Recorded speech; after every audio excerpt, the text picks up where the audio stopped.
करते हैं कि ये पॉइंट आपको समझ में आ गए होंगे कि सूफी आंदोलन किस प्रकार से शुरू हुआ, क्यों शुरू हुआ, उसके प्रमुख बिंदु क्या थे स्टार्टिंग के। अब हम लोग आते हैं सिलसिलों की ओर, जिसमें चिश्ती सिलसिला जो है ये पूरा का पूरा चिश्ती सिलसिला है और इधर बाकी के सिलसिले हैं। तो इसी से समझ लीजिए कि चिश्ती सिलसिला जो है वो सबसे ज्यादा महत्वपूर्ण था। आइए चिश्ती सिलसिला की ओर। तो चिश्ती संप्रदाय के जो संस्थापक थे वो ख्वाजा अबू अब्दाल चिश्ती थे। ख्वाजा अबू अब्दाल चिश्ती थे जिन्होंने ईरान फारस के क्षेत्र में जो है इसकी स्थापना की थी। ये भारत में इन्होंने इसकी शुरुआत नहीं की। भारत में इसको लेकर के कौन आए थे? तो ख्वाजा मोइनुद्दीन चिश्ती लेकर के आए थे। तो ये दोनों प्रश्न अलग अलग बन जाते हैं। कभी संस्थापक पूछा जा सकता है, कभी पूछा जा सकता है कि भारत में इसके संस्थापक कौन थे, या भारत में चिश्ती सिलसिला का सबसे पहले प्रचार प्रसार किसने किया? तो मोइनुद्दीन चिश्ती। आइए देखते हैं। तो इसके संस्थापक अबू अब्दाल चिश्ती थे, तो ये याद रखेंगे। दूसरा है भारत में इसके संस्थापक के रूप में किन्हें जाना जाता है? तो ख्वाजा मोइनुद्दीन चिश्ती को जाना जाता है। यहां पर एक बिंदु जो आपको और ध्यान रखना चाहिए कि भारत में ये सबसे प्रसिद्ध सिलसिला रहा, इसके अलावा यह सबसे पहला सिलसिला रहा जिसने भारत में प्रवेश किया। ये मोहम्मद गोरी के साथ जो है भारत आए थे। अब यहां अंतर समझिए, जो सबसे पहले आने वाले सूफी संत थे वो गजनबी के साथ आए थे, लेकिन जो मोइनुद्दीन चिश्ती जो भारत में आकर के फैलाते हैं चिश्ती संप्रदाय को या चिश्ती सिलसिले को, ये गोरी के साथ आए थे। गोरी के साथ ये 1192 ईस्वी में आते हैं। और 1192 क्यों प्रसिद्ध है आपको पता है कि तराइन का द्वितीय युद्ध हुआ था जिसमें पृथ्वीराज चौहान की हार हो गई थी और गोरी की जीत हो गई थी। तो ये उन्हीं के साथ भारत आए थे। इन्होंने आकर के भारत में इनका जो खानकाह, मैंने कहा वर्ड आएंगे, खानकाह क्या होता है? तो खानकाह मैंने अभी बताया कि जहां पर सूफी संत निवास करते थे और अपने प्रचार प्रसार करते थे, वो इनका केंद्र होता था, उन्हीं को खानकाह कहा जाता था। तो इन्होंने अपना खानकाह जो है वो कहां बनवाया? अजमेर में। और आज जो अजमेर में दरगाह देखते हैं और काफी प्रसिद्ध है वो इन्हीं से संबंधित है, ख्वाजा मोइनुद्दीन चिश्ती से संबंधित है। इनका दरगाह कहाँ है? तो इनका दरगाह वर्तमान में भी अजमेर में स्थित है। तो ये काफी प्रचलित रहे और काफी प्रसिद्ध रहे। इनके दो शिष्य थे, इनके दो शिष्यों से जोड़ करके प्रश्न पूछे जाते हैं। एक थे शेख हमीमुद्दीन नागौरी। ये एक्चुअली राजस्थान के नागौर क्षेत्र में रहते थे, इसलिए इनके साथ क्या जुड़ गया? नागौरी। तो शेख हमीमुद्दीन नागौरी जो थे इनके एक शिष्य थे, और दूसरे जो थे वो नाम था उनका कुतुबुद्दीन बख्तियार काकी। तो जो ज्यादा पॉपुलर हुए थे वो पॉपुलर हुए थे कुतुबुद्दीन बख्तियार काकी। ये प्रारंभिक रूप में भारत से बाहर अफगानिस्तान क्षेत्र में रहते थे, लेकिन जब भारत में आए तो इन्होंने भारत में अपने चिश्ती संप्रदाय को विस्तारित करने का प्रयास किया, और कुतुबुद्दीन ऐबक इनसे काफी प्रभावित थे। तो कुतुबुद्दीन ऐबक ने इन्हीं कुतुबुद्दीन बख्तियार काकी के नाम पर कुतुब मीनार की नींव रखी थी, जिसे बाद में इल्तुतमिश ने पूरा करवाया था और कुतुबुद्दीन के नाम से जो जाना जाता है। तो कुतुब मीनार की जो नींव रखी गई थी वो कुतुबुद्दीन बख्तियार काकी के नाम पे रखी गई थी, न कि कुतुबुद्दीन ऐबक के नाम पे रखी गई थी। तो यहां से भी एक प्रश्न बनता है। दूसरा पॉइंट यहां ये ध्यान रखिएगा कि कुतुबुद्दीन बख्तियार काकी जो थे वो इल्तुतमिश के समय भारत आते हैं। मैंने अभी बताया कि वो उस समय भारत से बाहर थे, लेकिन उनसे काफी प्रभावित थे कौन? ऐबक। इल्तुतमिश के समय वो भारत आया और कुतुब मीनार इन्हीं के नाम पर बना। ठीक है, तो ये दो पॉइंट आपको याद रखने हैं बख्तियार काकी से संबंधित। और इन्होंने जो प्रचार प्रसार किया था ये दिल्ली के क्षेत्र में इन्होंने प्रचार प्रसार शुरू कर दिया था। तो चिश्ती संप्रदाय के दो महत्वपूर्ण केंद्र थे भारत में, याद रखना है। पहला जो केंद्र था वो अजमेर था शुरू में, और दूसरा जो केंद्र था वो दिल्ली था। तो इस तरह से इसके दो प्रमुख केंद्र थे जहां पर चिश्ती संप्रदाय ने सबसे ज्यादा अपने मत का प्रचार किया।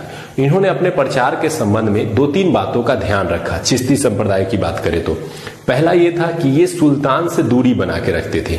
ऐसा नहीं था कि दरबार में जाके बैठते थे, राजा से बार बार मिलते थे। जी नहीं, इनके जितने भी संत हुए अधिकांश संतों ने सुल्तान से दूरी बनाई।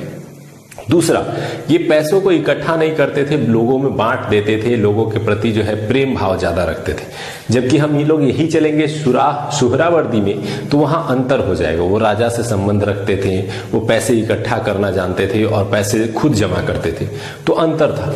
तो आइए, कुतुबुद्दीन बख्तियार काकी की हम लोगों ने बात कर ली। अब आते हैं बाबा फरीद, जो बख्तियार काकी के शिष्य थे। इनका जो पूरा नाम था, उनका नाम था शेख फारिदुद्दीन गज ए सकर। तो कभी कभी पूरा नाम भी पूछा जा सकता है, तो एक याद रख सकते हैं। ऐसे नॉर्मली बाबा फरीद के नाम से ही ये बहुत ज्यादा पॉपुलर रहे और काफी पॉपुलर संतों में से रहे सूफी आंदोलन के क्रम में। बाबा फरीद से जो थे वो गुरु नानक देव काफी प्रभावित थे। बाद में चल करके जब अर्जुन देव के समय गुरु ग्रंथ साहिब का संकलन किया गया, तो गुरु ग्रंथ साहिब जो कि सिख धर्म की सबसे धार्मिक पुस्तक है, उस पुस्तक में भी बाबा फरीद के उपदेशों को शामिल किया गया, जो कि कई एग्जाम में प्रश्न के रूप में पूछा गया है कि किस सूफी संत के विचारों को गुरु ग्रंथ साहिब में जगह दी गई है। तो बाबा फरीद के विचारों को जगह दी गई है। इन्होंने अपने अंतिम दिनों में एक विवाह, 3 विवाह किए थे एक्चुअली। तो इनका एक विवाह जो है वो बलवन की पुत्री के साथ भी हुआ था, तो ये बलवन के दामाद थे। तो हो सकता है कि आपको यहां से एक प्रश्न भी बन जाए कि बलवन के समकालीन कौन से सूफी संत थे।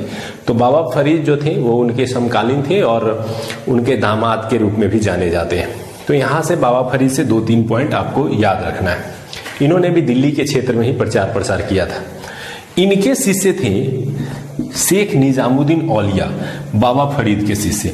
और सबसे पॉपुलर जो पूरे सूफी आंदोलन के चिश्ती संप्रदाय में सबसे ज्यादा पॉपुलर व्यक्ति जो संत के रूप में हुए, वो कौन हुए? शेख निजामुद्दीन औलिया हुए, जिनका जो क्षेत्र था वो दिल्ली था।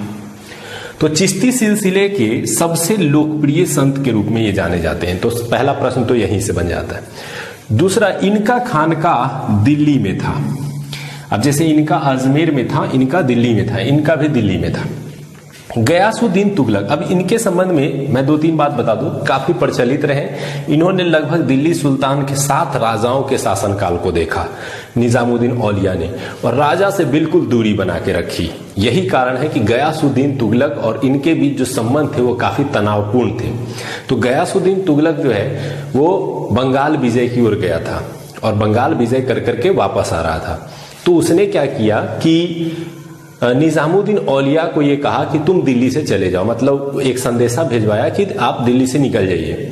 तो गयासुद्दीन तुगलक को शेख निजामुद्दीन औलिया ने क्या कहा था कि दिल्ली अभी दूर है। ये प्रश्न पूछा गया है कि दिल्ली अभी दूर है किसने कहा था और किसे कहा था? तो गयासुद्दीन तुगलक को कहा था, निजामुद्दीन औलिया ने कहा था।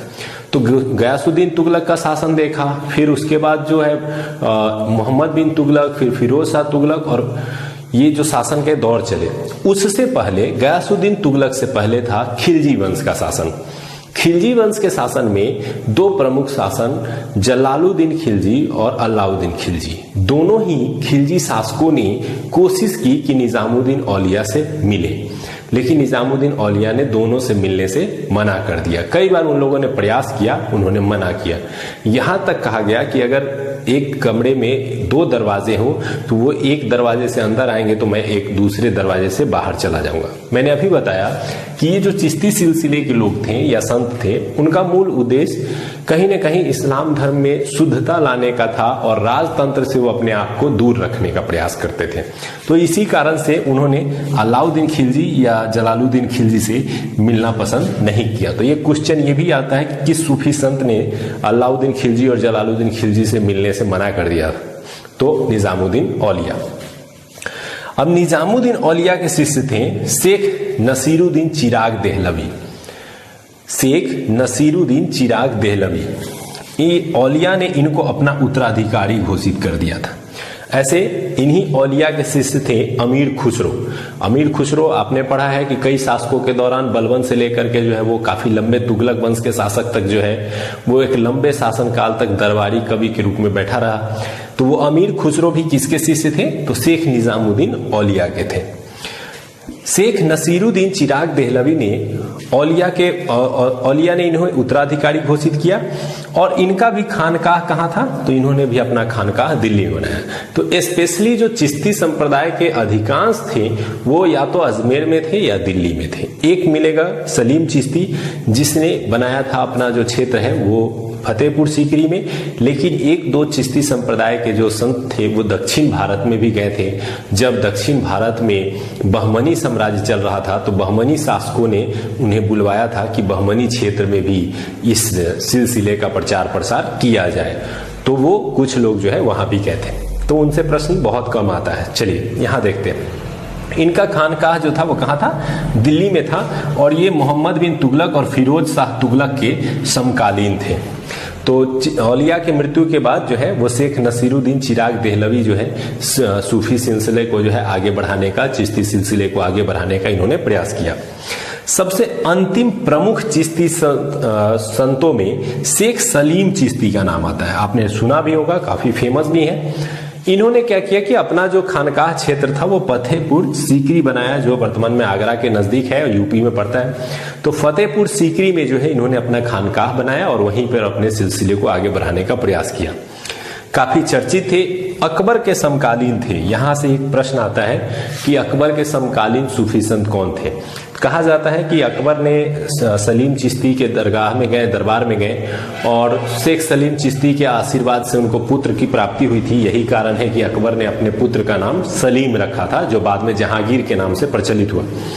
तो ये एक प्रश्न बनता है, इसीलिए आपको यहाँ पे याद रख सकते हैं कि अकबर के ये क्या थे? समकालीन थे। इनका मकबरा भी वर्तमान में कहाँ है? तो फतेहपुर सीकरी में ही स्थित है। तो इस तरह से ये सूफी संतों के बारे में दो दो पॉइंट है जिसको आपको निश्चित रूप से ध्यान रखना है। तो इसको पेन डाउन कर लेंगे और थोड़ा सा याद कर लेंगे। ठीक है, दो दो पॉइंट है, ज्यादा पॉइंट मैंने इसीलिए नहीं दिए हैं कि उतना ही लिखिए, उतना ही पढ़िए जितना आप याद कर सकते हैं।